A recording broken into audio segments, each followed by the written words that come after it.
எரேமியா 4:18. உன் நடக்கையும் உன் கிரியைகளுமே இவைகளை உனக்கு நேரிட பண்ணின. இது இத்தனை கசப்பா இருந்து உன் இருதயம் மட்டும் எட்டுகிறதற்கு காரணம் உன் பொல்லாப்பு தானே. சோ இதுல ஒரு முக்கியமான விஷயத்த பத்தி பார்க்க போறோம்.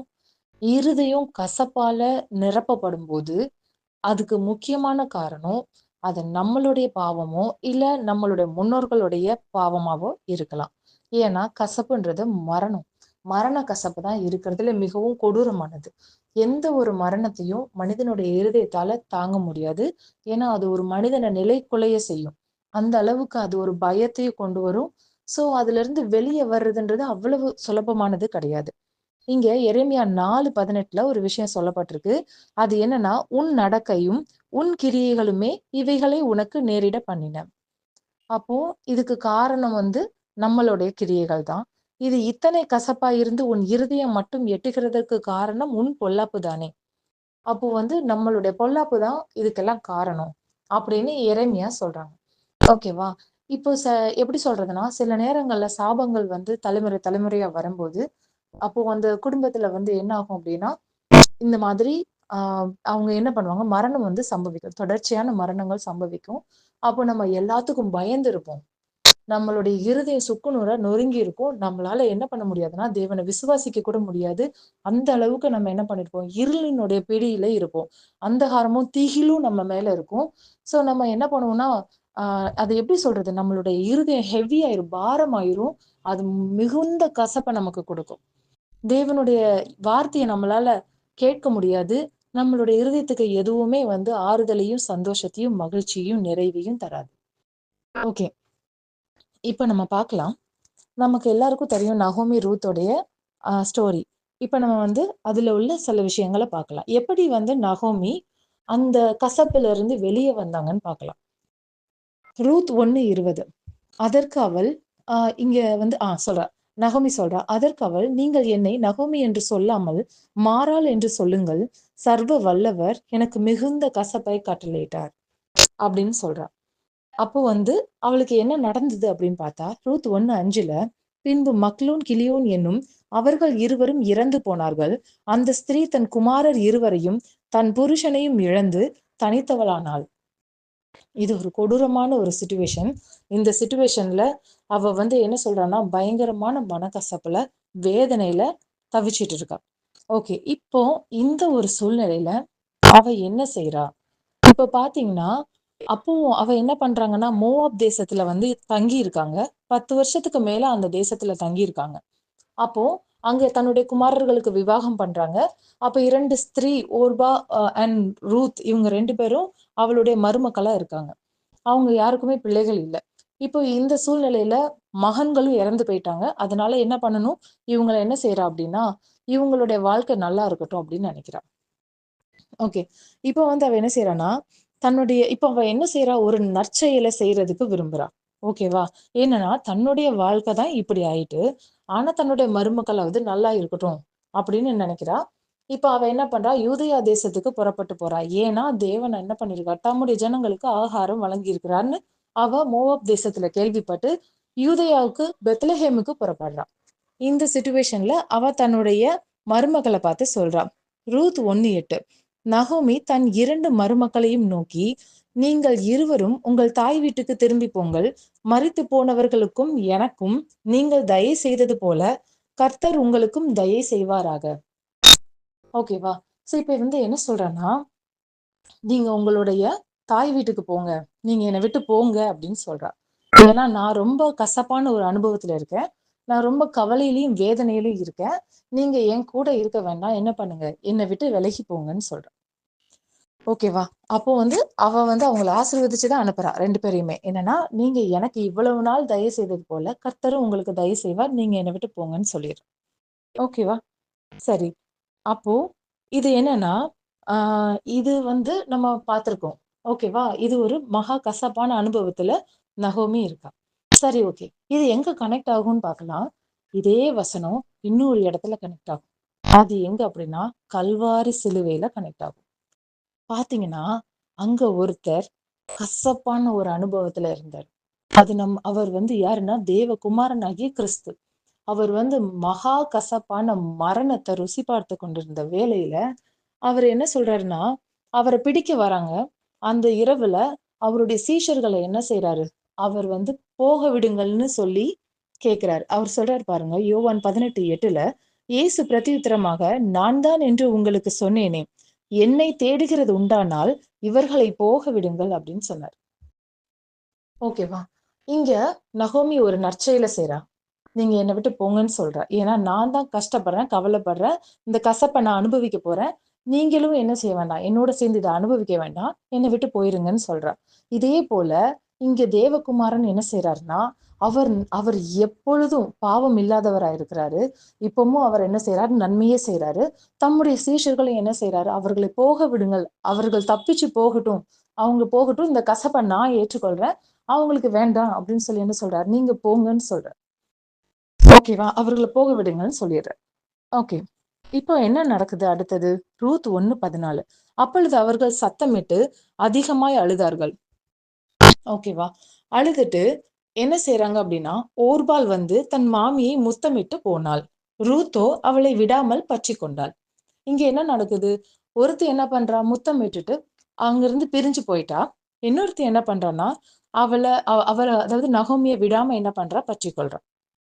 அப்போ என்ன சொல்றாங்க ரூத் அப்படின்னா, அதற்கு ரூத், நான் உம்மை பின்பற்றாமல் உம்மை விட்டு திரும்பி போவதை குறித்து என்னோட பேச வேண்டாம். நீர் போகும் இடத்திற்கு நானும் வருவேன். நீர் தங்கும் இடத்திலே நானும் தங்குவேன். உம்முடைய ஜனம் என்னுடைய ஜனம், உம்முடைய தேவன் என்னுடைய தேவன். நீர் மரணமடையும் இடத்திலே நானும் மரணமடைந்து அங்கே அடக்கம் பண்ணப்படுவேன். மரணமே அல்லாமல் வேறொன்றும் உம்மை விட்டு என்னை பிரித்தால் கர்த்தர் அதற்கு சரியாகவும் அதற்கு அதிகமாகவும் எனக்கு செய்ய கடவர் என்றாள். ஓகேவா? இங்க ஒருத்தி உறுதியா யார பற்றி கொண்டான்னா, தன்னுடைய மாமிய நகோமிய பற்றி கொண்டா. நகோமிய விட்டு போகவே மாட்டேன் அப்படின்னு சொல்றா. ஓகே. இப்போ இது நம்ம கல்வாரியில எங்க நடந்தது அப்படின்னு பாத்தீங்கன்னா, யோவான் 18:15 நடக்குது. சீமோன் பேதுருவும் வேறொரு சீஷனும் இயேசுவுக்கு பின் சென்றார்கள். அந்த சீஷன் பிரதான ஆசாரியனுக்கு அறிமுகமானவனா இருந்தபடியினால் இயேசுவுடனே கூட பிரதான ஆசாரியனுடைய அரண்மனைக்குள் பிரவேசித்தான். இப்ப யாரு பிரவேசிக்கிற அரண்மனைக்குள்ள? இயேசுவை பிடிச்சிட்டு போயிட்டாங்க. அவரை பிடிச்சிட்டு போனதுக்கு அப்புறம் அங்க 2 பேரு அவரை விடாம என்ன பண்றாங்க? பற்றி கொள்றாங்க. யாரெல்லாம் அது அப்படின்னா, சீமோன் பேதுருவும், அதுக்கப்புறம் யாருன்னா யோவானும். 2 பேரும் என்ன பண்ணலன்னா, அவரை விட்டுட்டு போகல. அவர் என்ன பண்ணாங்க? உறுதியா பற்றி கொண்டாங்க. அவருக்கு என்ன சம்பவிக்குதோ அப்படின்றத அறியணும். அவருக்கு எப்படியாவது அவர் விடுதலை ஆகணும்னு சொல்லி என்ன பண்றாங்க? அவரை முழுவதுமா அன்பு கூர்ந்து நேசிச்சு என்ன பண்றாங்கன்னா, அந்த இடத்துல அவரை பின்பற்றி போறாங்க. ஏன்னா எல்லாருமே என்னன்னா அரண்மனைக்குள்ள இருக்காங்க. இயேசு கிறிஸ்து அரண்மனைக்குள்ள இருக்காரு. ஓகேவா? அந்த பிரதான ஆசாரியனுடைய அரண்மனைக்குள்ள இயேசு கிறிஸ்து விசாரிக்கப்பட்டுட்டு இருக்காரு. அந்த இடத்துல யார் இருக்கா அப்படின்னா, யோவானும் பேதுருவும் அங்க நிக்கிறாங்க. ஓகேவா? இப்போ அங்க என்ன விசாரிக்கிறாங்க? அண்ணாவும் காய்பாவும் இயேசு கிறிஸ்துவின் இடத்துல என்ன விசாரிக்கிறாங்கன்னா, அவருடைய போதகத்தை குறித்தும், அவருடைய சீஷர்களை குறித்தும் விசாரிக்கிறாங்க. அந்த இடத்துல அவருடைய சீஷர்கள் நின்னுட்டு இருக்காங்க. 2 பேரு. ஓகேவா? அவங்க ஓடல. மற்ற எல்லா சீஷர்களும் அவரை விட்டு ஓடி போனாங்க. ஆனா இவங்க 2 பேர் மட்டும் ஓடல. ஓகேவா? சரி. அடுத்தது இப்போ 2 பேருமே ஓடல. 2 பேரும் உறுதியா பற்றி கொண்டாங்க. ஓகேவா? ஆனா யோவான் கடைசி வரைக்கும் அவருடைய சிலுவையில அவருடைய சிலுவையின் அடியில நின்றாரு. ஆனா பேதுருவால கடைசி வரைக்கும் அவருடைய சிலுவையின் அடியில நிக்க முடியல. சரியா? அப்ப அதுக்கு என்ன காரணம்? அத நம்ம பார்க்கணும் இல்லையா? சரி பார்க்கலாம். யோவான் 18:10. அப்பொழுது சீமோன் பேதுரு இது இயேசுவை பிடிக்க வரும்போது, சீமோன் பேதுரு தன்னிடத்தில் இருந்த பட்டயத்தை உருவி பிரதான ஆசாரியனுடைய வேலைக்காரனை வலது காதர வெட்டினான். அந்த வேலைக்காரனுக்கு மல்குஸ் என்று பெயர். இங்க பேதுரு ஒரு பாவம் செஞ்சுட்டாரு. என்ன செஞ்சிருக்காரு? மல்குஸோடைய காதை வெட்டிட்டார். ஏற்கனவே தேவன் பலமுறை பேதுருவுக்கு எச்சரிச்சிருக்காரு, சொல்லியிருக்காரு, மனுஷகுமாரன் பாடுபடணும், 3ஆம் நாள்ல உயிர் தள்ளணும், பிதா எனக்கு கொடுத்த பாத்திரத்துல நான் பானம் பண்ணணும். ஓகேவா? அது எல்லாத்தையும் அதிகமா என்ன சொல்லியிருக்காரு? சொல்லிக்கிட்டே வந்திருக்காரு. சோ அந்த காரியம் நிறைவேறுது. நிறைவேறும் போது என்ன பண்ணிருக்காரு பேதுரு அப்படின்னா, ஒரு பாவம். அது என்னன்னா, நம்ம பட்டயத்தை எடுத்தோம்னா பட்டயத்தினால மடிவோம். ஓகேவா? சோ பட்டயத்தை எடுத்து என்ன பண்ணக்கூடாது? வெட்டக்கூடாது. இன்னொன்னு, உன் ஜனத்தின் அதிபதியை தீது சொல்லாயாக அப்படின்னு ஒரு வசனம் இருக்கு. சோ பவுல் என்ன பண்றாரு? ஒரு தடவை அதை சொல்றாரு. அதனால என்ன பண்ணக்கூடாதுன்னா, நமக்கு மேல அதிகாரம் உள்ளவங்களுக்கு நாம கீழ்ப்படிஞ்சிருக்கணும்னு வசனம் சொல்லுது. சோ இங்க என்ன நடக்குது? இவர் என்ன பண்ணிடுறாருன்னா, அந்த அந்த மல்குஸோட காதை வெட்டிறாரு. இங்க என்ன பண்ணிடுறாரு? ஒரு பாவம். அது ஒரு பாவம், சின். சோ இங்க he committed one sin. Okay, ஒரு பாவத்தை செஞ்சுட்டாரு. தேவன் அதை சரி பண்ணியிருந்தாலும் இந்த பாவத்தை செஞ்சதுனால இது பாவம் அவரை தேவனிடத்துல, கல்வாரியின் இடத்துல போக விடாம அவரை பிரிச்சு வச்சிருந்தது. அது எப்படி பிரிச்சு வச்சிருந்தது அப்படின்னா, இந்த பாவம் ஏசு யோவான், அதாவது பேதுரு யோவானோட சேர்ந்து கல்வாரியின் கீழே நிக்காம பாதியில என்ன பண்ண முடிஞ்சது? உள்ள போக முடியாம வெளியே வந்துட்டார். ஏன்? அந்த பாவம் அவரை பின்தொடர்ந்து வந்தது. அது எப்படி அவரை பின்தொடர்ந்து வந்ததுன்னு பார்க்கலாமா? இப்போ யோவான் 18:17 இங்க அரண்மனைக்குள்ள இருக்காங்க. அங்க வாசல் காக்கிற வேலைக்காரி இருக்கா. அவ பேதுருவை நோக்கி கேட்கா, நீயும் அந்த மனுஷனுடைய சீஷரில் ஒருவன் அல்லவா என்றாள். அவன், நான் அல்ல என்றான். இப்ப அவன் என்ன பண்றான் அப்படின்னா, அடுத்தது மறுதளிக்கிறான். ஓகேவா? அப்ப அங்க நிக்கும் போது சீமோன் பேதுரு நின்று குளிர் காய்ந்து கொண்டிருந்தான். அதாவது அங்க யாரெல்லாம் நிக்காங்கன்னா, போர் சேவகர்கள் அவங்க எல்லாம் என்ன பண்றாங்கன்னா, பிரதான ஆசாரியனுடைய சேவகர்கள்லாம் குளிர் காய்ந்து கொண்டுட்டு இருக்காங்க. அந்த இடத்துல பேதுரு நின்னுட்டு இருக்காரு. அப்போ அங்க ஒருத்தன் சொல்றான், நீயும் அவர்கள்ல ஒருவன் அல்லவான்னு கேட்கான். இவர் என்ன பண்றாரு? மறுதளிக்கிறாரு. ஏன் இவங்க எல்லாரும் கேக்குறாங்க அப்படின்னா, இவன் காதை வெட்டும் போது அங்க அவங்க நின்றுட்டு இருந்தாங்க. ஓகேவா? அது எப்படி நமக்கு தெரியும்னா, யோவான் 18:26 சொல்லப்படுது. பிரதான ஆசாரியன் பிரதான ஆசாரியனுடைய வேலைக்காரரில் பேதுரு காதர வெட்டினவனுக்கு இனத்தானாகிய ஒருவன் அவனை நோக்கி, நான் உன்னை அவனுடனே கூட தோட்டத்திலே காணவில்லையா என்றான். ஓகேவா? அப்போ அவன் செஞ்ச பாவம் அவனை பின்தொடர்ந்து அவனை என்ன பண்ணிட்டுனா, தேவனை மறுதலிக்க வச்சது. தேவனை மறுதலிச்சு அவனால என்ன பண்ண முடியல?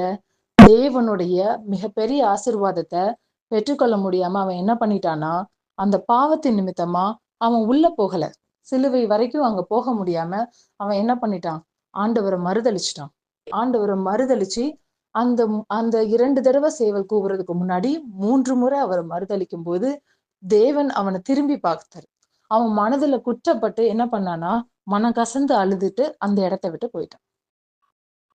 ஓகேவா? பாவம் நம்மள தேவனிடத்துல இருந்து பிரிக்கும். அது யாரா இருந்தாலும் சரி. ஓகேவா? சரி, அடுத்தது நம்ம பார்க்க போறது ரூத் 1:14. அப்பொழுது அவர்கள் சத்தமிட்டு அதிகமாய் அழுதார்கள். ஓர்பால் தன் மாமியை முத்தமிட்டு போனாள். ரூத்தோ அவளை விடாமல் பற்றி கொண்டார். இப்ப இந்த விடாமல் பற்றி கொண்டதுல பேதுருவை பார்த்தோம். ஓகேவா? இப்போ முன்னாடி ஒரு வசனம் இருக்கு. அது என்னன்னா, ஓர்பால் என்ன பண்ணானா, தன் மாமியை முத்தமிட்டு போனாள். ஓகேவா? முத்தமிட்டுட்டு மாமியை விட்டு பிரிஞ்சு போயிட்டான். ஓகேவா? இந்த சீனும் தோட்டத்துல நடந்துதானா? கண்டிப்பா நடந்துச்சு. உங்க எல்லாருக்குமே தெரியும். ஓகேவா? அது யாருன்னா யூதாஸ் காரியத். யூதாஸ் காரியத் என்ன பண்ணாரு? முத்தமிட்டு என்ன பண்ணாருன்னா, ஆண்டவரை காட்டி கொடுத்து ஆண்டவரை விட்டு பிரிஞ்சு போயிட்டாரு. ஓகே, சரி, இப்ப இந்த யூதாஸ் காரியத்தை பத்தி நம்ம பார்க்கலாம். யோவான் 12:4. அப்பொழுது அவருடைய சீஷரில் ஒருவனும் அவரை காட்டி கொடுக்க போகிறவனும் ஆகிய சீமோனுடைய குமாரனாகிய யூதாஸ் காரியோத்து இந்த தைலத்தை 300 பணத்துக்கு விற்று தரித்திரருக்கு கொடாமல் போனதென்ன என்றான். ஓகேவா? இவனுடைய பேச்சு மிகவும் பரிசுத்தமானது. ஓகேவா? யூதாஸ் காரியத்துடைய பேச்சு பரிசுத்தமானதா இருந்தது. ஏன்னா அது நீதி நிறைந்த வார்த்தை. ஏன்னா ஒரு தரித்திரருக்கு நம்ம என்ன பண்ணலாம்? உதவி செய்யணும், வீணாக்க கூடாது அப்படின்றது ஒரு நல்ல வார்த்தை. அது பரிசுத்தம் உள்ள வார்த்தை. அது தேவனுக்கு பிரியமான வார்த்தையும் கூட தான்.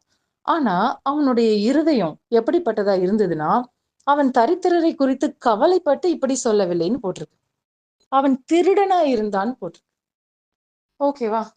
யூதாஸ் காரியத்து தேவனை விட்டு பிரிஞ்சு போறதுக்கு ஒரே ஒரு காரியம் இருந்தது. அது என்னன்னா, அவன் திருடனா இருந்தான். இந்த திருட்டு ரொம்ப மோசமானது. அது எந்த அளவுக்கு மோசமானதுன்னா, பேதுருவ கல்வாரியின் இடத்துல வரவிடாம தடுத்தது அவனுடைய பாவம். ஆனா இந்த திருட்டு அவனுடைய முழு வாழ்க்கையும், அவனுடைய முழு ஊழியத்தையும் நஷ்டமடைய வச்சு அவனுடைய ஜீவனையும் அவனுடைய ஆத்மாவையும் நஷ்டப்படுத்திருச்சு. புரியுதா நான் சொல்றது?